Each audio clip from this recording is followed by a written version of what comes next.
Today we have 6 simple rules for you to follow if you want to improve your prayer life. Hi guys, welcome back to our channel. If you're new here, my name's Jenny and this is Arnold the Praying Penguin. And our aim is to help Christians pray with confidence and creativity. And today we have some simple rules that we think will really help you to improve your prayer life. But before we get started, what is the best advice that you have ever heard about prayer? Let us know it down in the comments and let's get started with the 6 simple rules that we think you should follow. Rule number 1, don't compare your prayers to other people's prayers. Now I think it can be really easy to get an idea in our heads of what we think is good prayer, and it's usually based on what we've heard from other people, how other people around us pray.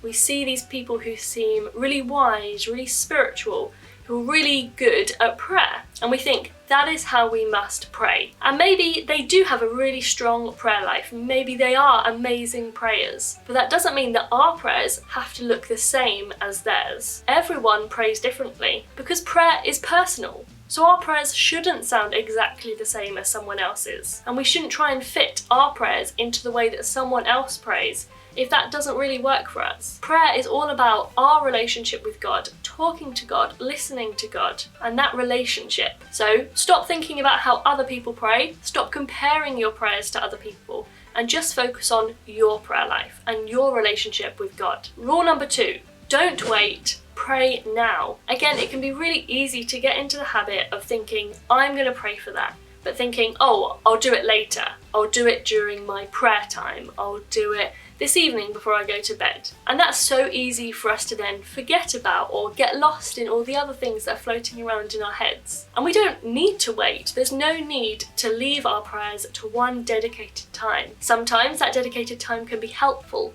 but that isn't the only time that we should pray. It shouldn't be restricted like that.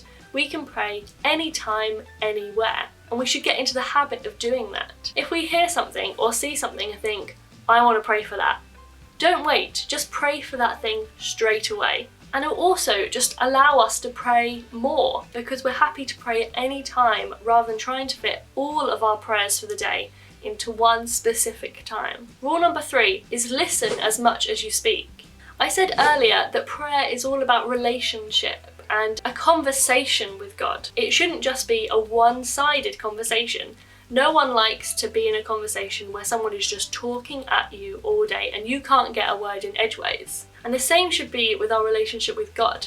We should dedicate time to listen to what God has to say, rather than just talking at Him. Just think about it. If you're asking God for advice and asking God for direction and asking God to show you what you should do, but you're not leaving any chance for Him to respond, how are you meant to hear that direction? If you're asking these questions, make sure you're leaving time and waiting and listening for God's response, expecting Him to talk to you, expecting answers to these prayers. Rule number 4, you can and should pray about anything and everything. There's a Dougie Doug Doug song that has the lyrics, nothing's too big, big, big for His power and nothing's too teeny weeny for His care.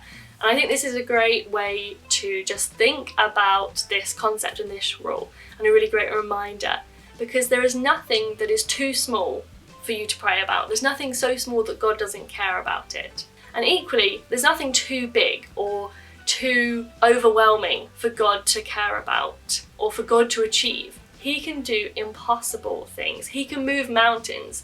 There is literally nothing too big for you to pray about and nothing too small for you to pray about. God cares about everything we have to say, whether they're big prayers, whether they're tiny, insignificant prayers, whether they're boring and really dull. God cares about all of them, so we should bring all of them before Him. Rule number 5, don't let prayer be your last resort.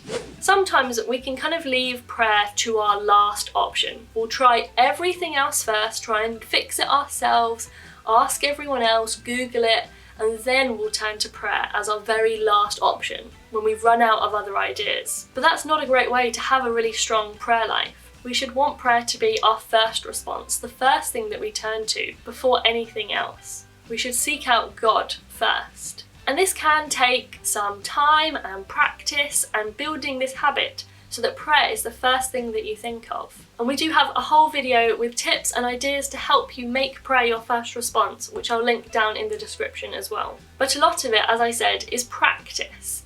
starting to get into the habit of turning to prayer first. Because the more you do it, the easier it becomes, the more front of your mind it will become. And rule number 6 is kind of 3 rules in one, but this is be persistent, be honest, and be specific.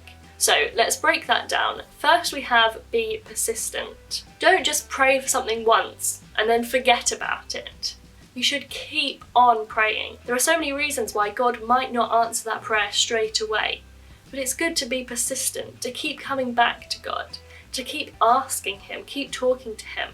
Maybe He'll guide you, maybe He'll show you why He's not answering that prayer right now. Maybe He'll tell you to wait. Maybe He'll redirect your will. But you need to keep in that communication, in that relationship with Him. And if you haven't read the book God on Mute by Pete Greig, there are some amazing stories in this book, all about people who have prayed and prayed and prayed with persistence.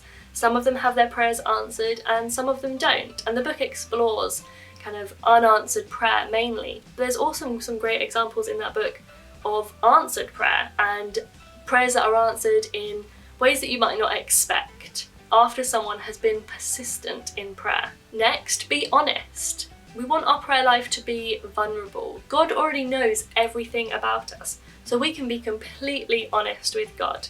And the more open and honest and vulnerable we are with God, the closer we can draw to Him, because we're not holding anything back.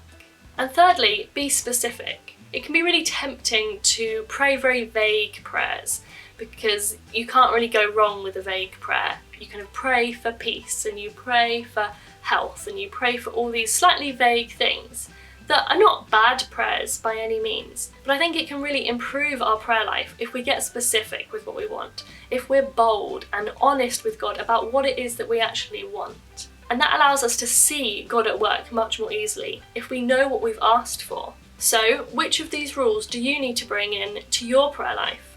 We hope you've enjoyed this video and found it helpful. If you have, please do give it a big thumbs up and subscribe to see more videos from me and Arnold. And if prayer is something that you struggle with, we've got some more tips that might help you, which you can find in this video right here. And we will see you very soon for a new video. Bye!